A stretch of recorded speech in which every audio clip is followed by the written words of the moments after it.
राजस्थान के जैसलमेर जिले का कुलधरा गांव एक भूतिया गांव के नाम से जाना जाता है। कहा जाता है कि कुलधरा गांव में भूतों का बसेरा है। इस बात के पीछे भी दो पक्ष हैं। आधे लोग मानते हैं कि कुलधरा गांव में आज भी भूतों का निवास है, लेकिन आधे लोग इस बात को बिल्कुल गलत साबित कर चुके। लेकिन दोस्तों, इसके पीछे की सभी सच्चाई मैं आपको इस वीडियो में बता दूंगा कि आखिर कुलधरा गांव में आज भी भूतों का निवास है या फिर ये सभी बातें अफवाह हैं। तो दोस्तों शुरू करते हैं। दोस्तों, यह गांव जैसलमेर जिले में स्थित है। दोस्तों, कहा जाता है कि इस गांव की स्थापना पालीवाल ब्राह्मणों ने की थी।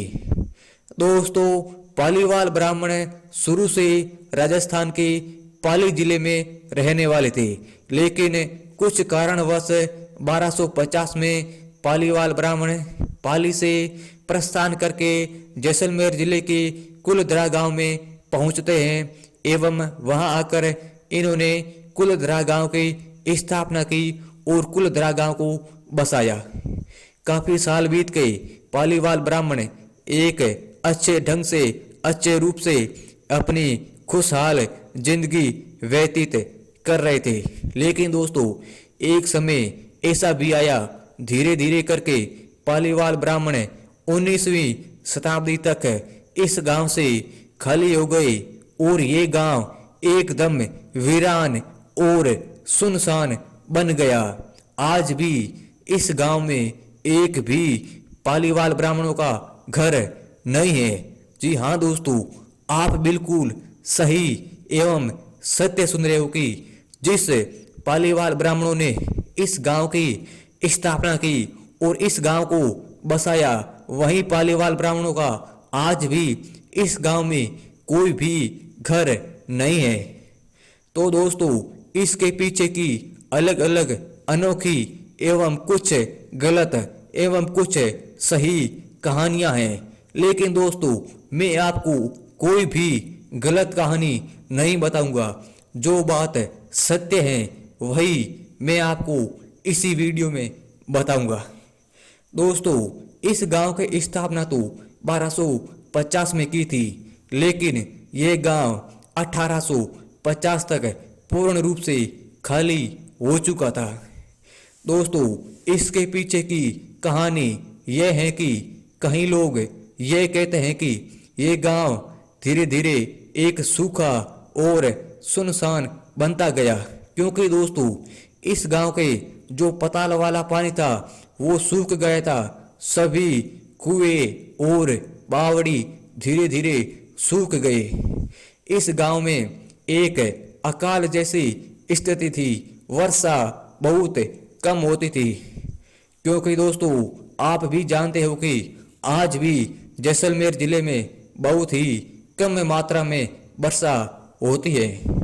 तो दोस्तों, पालीवाल ब्राह्मणों ने यह निर्णय किया कि यहाँ पर कोई वर्षा भी नहीं होती और कुएं और बावड़ियों का पानी भी सबसे निचले स्तर तक चला गया और वह पालीवाल ब्राह्मण प्राकृतिक रूप से परेशान होकर वहां से प्रस्थान करने का निर्णय लिया था और धीरे धीरे 1850 19वीं शताब्दी तक आने तक 1850 तक ये गांव पूरा सुनसान और एक वीरान हो गया। दोस्तों, यह तो कारण है एक प्राकृतिक और सही कारण। लेकिन दोस्तों, कुछ लोग यह मानते हैं कि एक वहां का मंत्री था जो एक लड़की के प्यार में पागल हो गया। दोस्तों, कहा जाता है कि जैसलमेर जिले का एक मंत्री था और वह मंत्री पालीवाल ब्राह्मण की लड़की पर उनका दिल आ गया और वह मंत्री चाहता था कि पालीवाल ब्राह्मण की लड़की मुझसे शादी करे। लेकिन पालीवाल ब्राह्मण नहीं चाहते कि हमारी लड़की अदर कास्ट में जाए और उन मंत्री से शादी करे। लेकिन दोस्तों मंत्री बहुत ही क्रूर एवं घटियापूर्ण व्यवहार का एक आदमी था। तो उस मंत्री ने पालीवाल ब्राह्मणों पर दबाव बढ़ाया कि यदि आप इस लड़की के साथ मेरी शादी नहीं करवाते तो मैं आपको बंदी बनवा लूंगा, मैं आपको मारूंगा, आपको जबरन शादी करानी पड़ेगी। दोस्तों उस मंत्री ने इन पालीवाल ब्राह्मणों को दबाव बढ़ाना शुरू कर दिया। तो दोस्तों धीरे धीरे पालीवाल ब्राह्मणों ने काफी दिनों तक ये अपना अपमान सहा। लेकिन एक टाइम ऐसी आई कि इन सभी गांव के लोगों ने, पालीवाल ब्राह्मणों ने ये निर्णय लिया कि आखिर कब हम इस मंत्री के नीचे दबाव के रहेंगे। सभी पालीवाल ब्राह्मणों ने यह निर्णय लिया कि आखिर हम इस मंत्री से छुटकारा पाना चाहते हैं तो इस गांव को आज ही अभी अभी खाली करना पड़ेगा।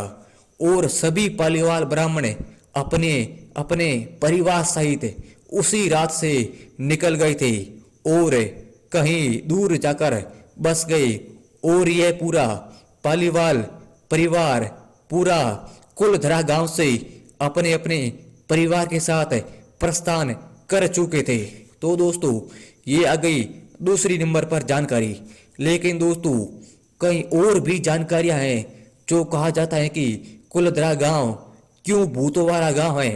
लेकिन दोस्तों मैं आपको बता दूं कि इन सभी के चलते दिल्ली की एक भूत प्रेत एवं आत्माओं पर रिसर्च करने वाली पैरानॉर्मल सोसाइटी है जो भूत प्रेत एवं आत्माओं पर रिसर्च करती है। तो दोस्तों मई 2013 में दिल्ली की टीम पैरानॉर्मल सोसाइटी जब जैसलमेर के कुलधरा गांव में पहुंचती है और वहां पर दिल्ली की टीम पैरानॉर्मल सोसाइटी कुलधरा गांव में एक रात बिताती है और ये सच्चाई जानती है कि आखिर इस गांव में भूत प्रेत या फिर कोई आत्मा रहती है या ये सभी बातें एक आडंबरपूर्ण और एक अफवाह है। तो दोस्तों पैरानॉर्मल सोसाइटी की टीम कुलधरा गांव में पहुंच जाती है और वे अपनी रिसर्च शुरू करते हैं।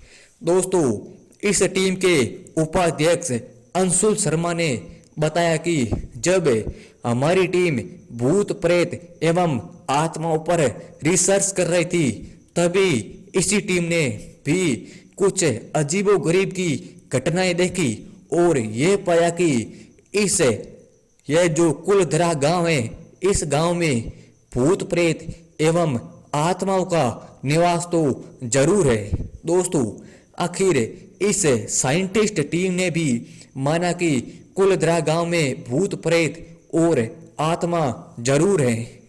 दोस्तों इस टीम के उपाध्यक्ष अंशुल शर्मा ने बताया कि हमारे पास एक यंत्र है, इसका नाम है गोस्ट बॉक्स।